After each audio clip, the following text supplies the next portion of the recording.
First of all, I want to thank you for just taking time out of your boat show day to come to a seminar on environmental boating. My name is Clyde Ford, and a lot of people in this area know me as an author of psychological thrillers, nautical thrillers, set along the Inside Passage in the San Juans, Gulf Islands.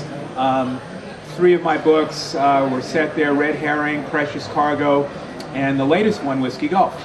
And so the most frequent question that I get is, what does an author of psychological nautical thrillers do writing a book on environmental boating? How does that happen? Why does it take place? Why did you write the book? And I think the answer is really simple. And if all of this technology works, I'll actually fly you to the place where that answer comes from. So I'm sorry, I got to move.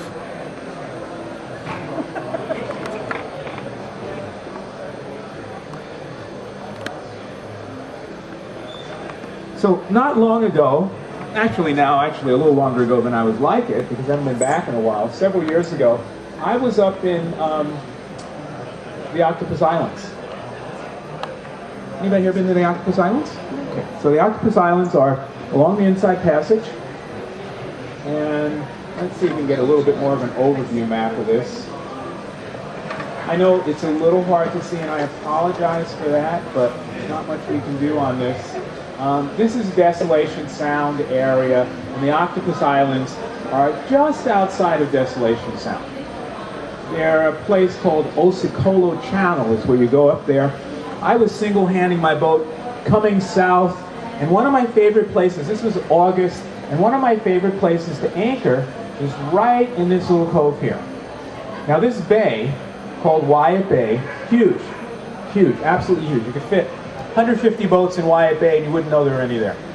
And it was an August day, and that is important because it was end of the summer, it was a hot summer, coming down the Inside Passage, and I'm thinking, God, this is such a hot day, I want to jump in and go swimming. So I anchored back in that cove, and there's a bunch of boats there. There's not as many in that little cove as there are in the rest of this bay, probably 100 boats in the cove, and I dare say for every day in August you're going to have 100 boats in Wyatt Bay would not be unreasonable. So I anchored up, go back to the cockpit area, kind of getting ready, thinking about jumping in for a swim, and I did this. I said, unbelievable. I turned around, went back inside the cockpit, rose the anchor, and went someplace else. It smelled like a latrine. And there's a good reason that it smelled like a latrine. What this view from Google Earth doesn't quite give you a feeling for is just a little bit of the geography of the Octopus Islands. And I don't know if I'm going to be able to get this as well as I want, but we can try. Okay, let's just stop there.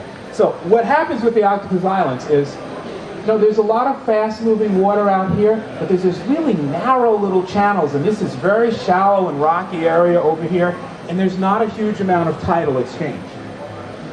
Imagine 100 boats every day, people dumping their heads into Wyatt Bay with no thought of consequences.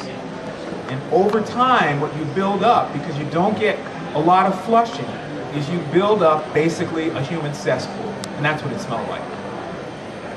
It was so horrifying to me that I began to say, if we boaters don't do something to protect this marine environment that we love so much, then this marine environment that we love so much is not going to be around for us to enjoy. And that was really the motivation for me writing this book on environmental boating.